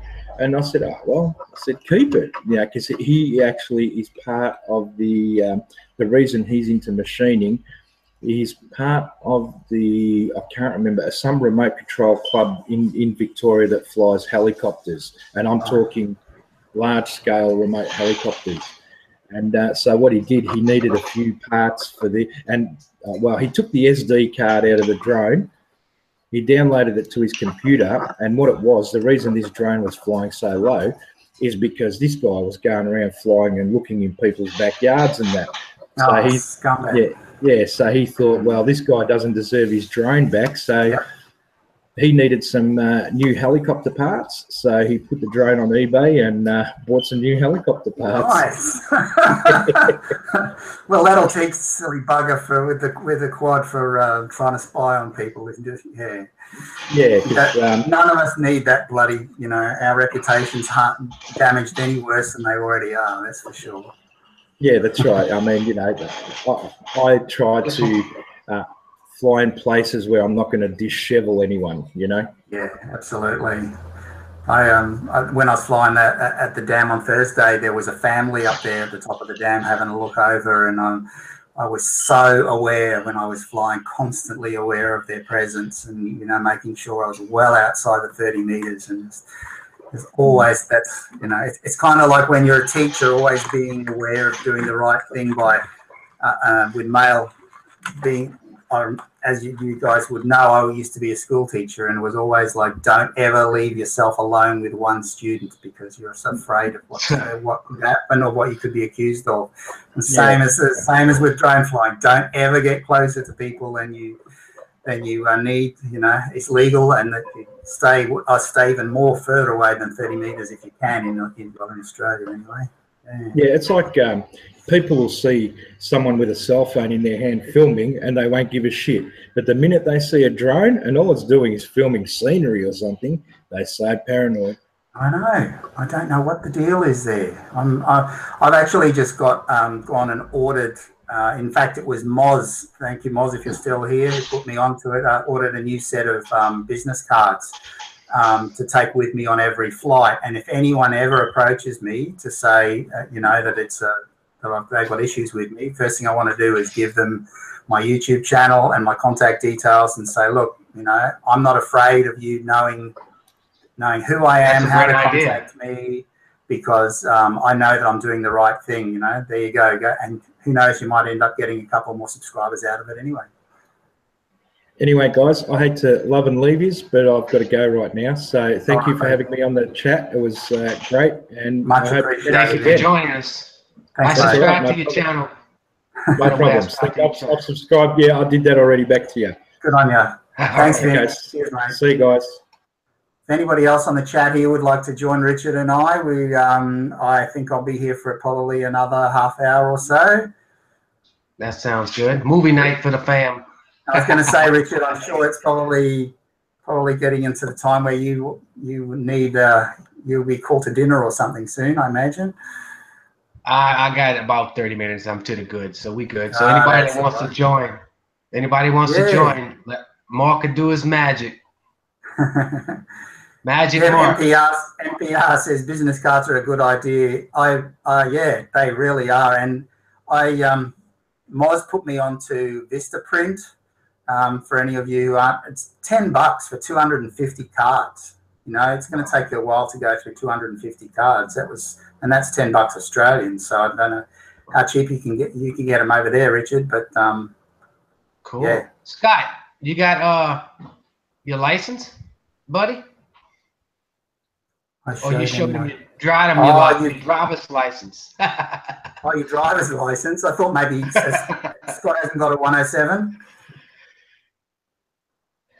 I showed him my license. That's my buddy there. Long time. He's been a follower a long time. Has Scott got his 107, Richard? You know?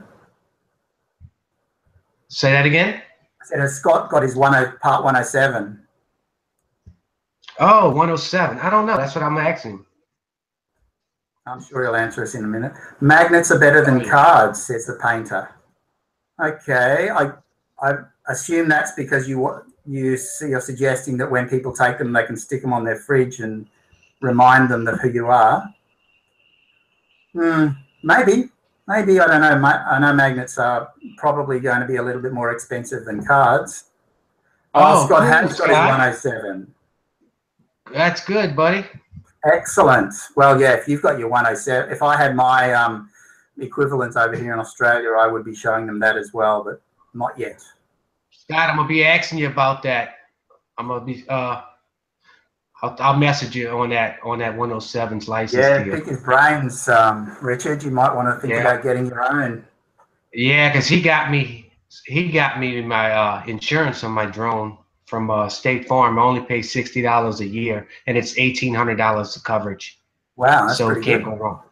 Yeah. Can't go wrong with that. Yeah. And everything's covered. The case, all my accessories, everything. Wow.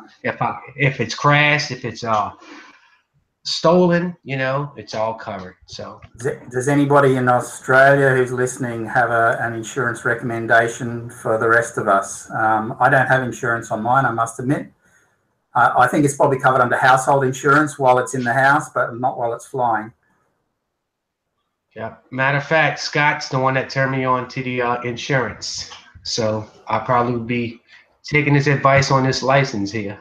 Yeah, well, and I'm sure that you wouldn't be able to get a Part 107 without insurance anyway, Richard. So you've already that's partway there. Yeah, that's definitely. So what's anybody else got? And no one else is going to join us on the chat. No. Oh, Painter says about the magnets. People don't throw away magnets. True, true, true. I'm hoping that that it does encourage people, but we'll see. Maybe when my 250 cards are gone, I'll look at magnets. It mightn't be a bad idea. Cool. I certainly have magnets on my fridge that I've got as part of, NPR says house insurance covers it. Oh, house insurance covers it even when you're flying somewhere else. Okay. Wow. I didn't know that. Is that a separate policy, or that's your homeowners? Is that what you're saying? It's all on your homeowners? Yeah, I don't know. I'll have to look at my homeowners policy and see what it says there. See what NPR says. Now the painter's brought that up. I have $2,000 added on home insurance that I have tables for. Ring them up and change it to my drones. Oh, so it's basically under specific items, I guess. Yeah, I know you can have specific items if you've got expensive jewelry or expensive furniture or something.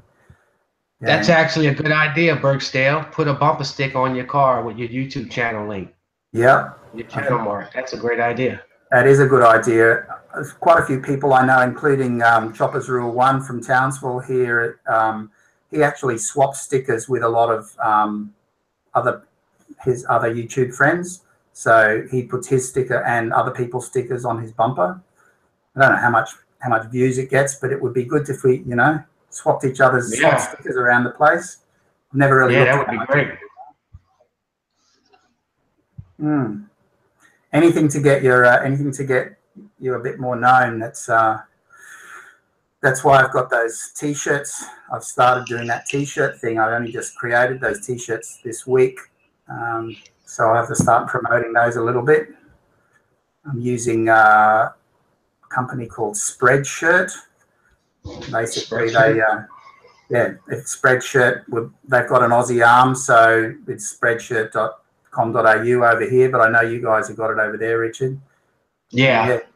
You could be either putting the photos you get from your drones up on those shirts, and then add that to your. It doesn't cost you a dime. Yeah, that's true.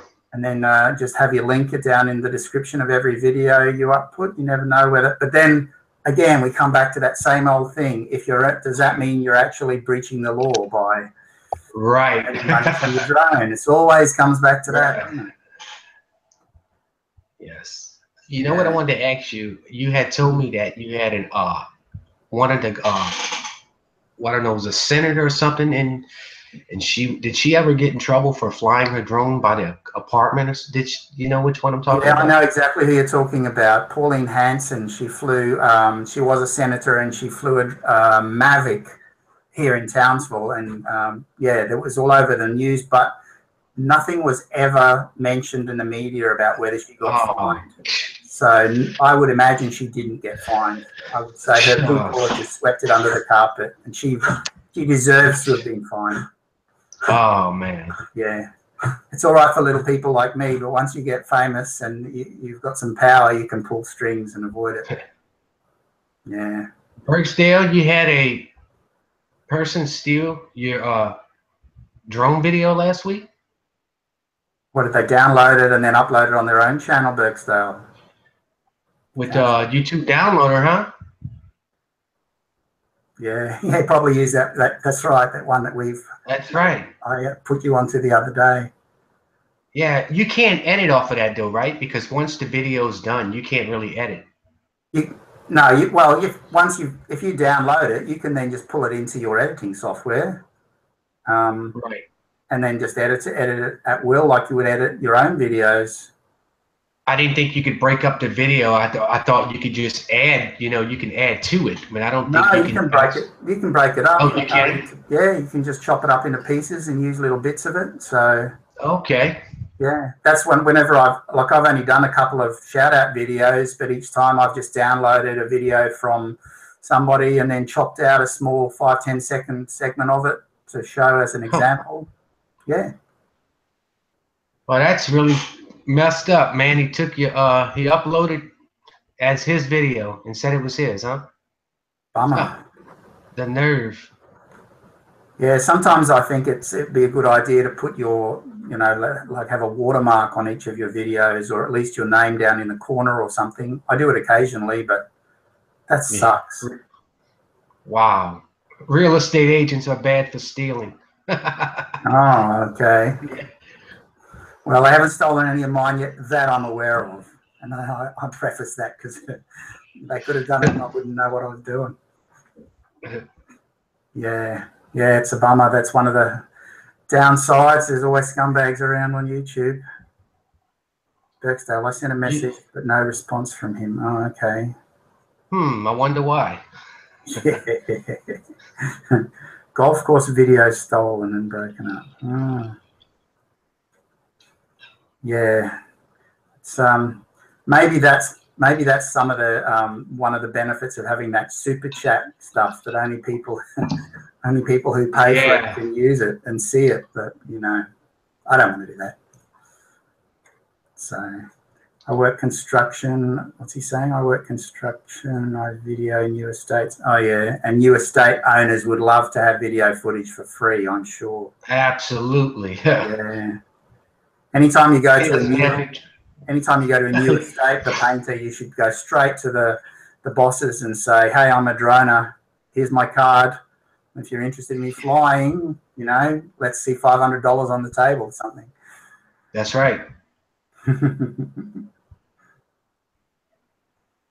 Watermark on good videos. Yeah. Well, how do you decide what's good video? What's a good video? Aren't all our videos good videos? Yours are, Richard. I know that. Thank you. Yeah. So what's? Oh, I've just got a pop up. Sorry, I thought it was part of the chat, but it's somebody's commented on one of my videos. Oh, Mitchy Ganderman. I don't know if any of you are subscribed to him.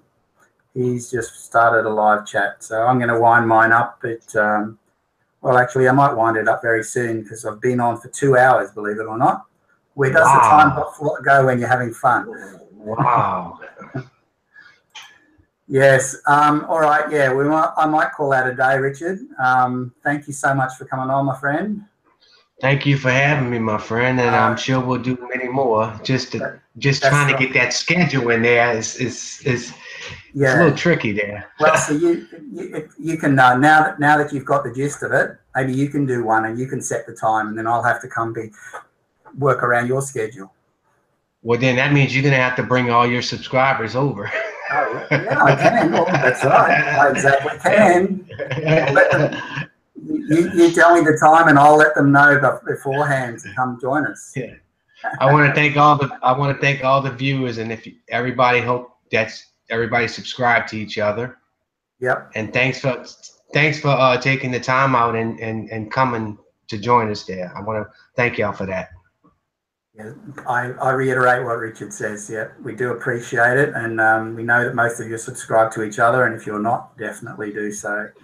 I'm going to go. I'm going to have myself another coffee, and I'm going to psych myself up for the Australian NRL Grand Final. It's on this afternoon. So go the North Queensland Cowboys. There you go. Well, thanks, Marks, again. Okay. See you later, everybody. Take care, brother. Bye-bye. Bye-bye.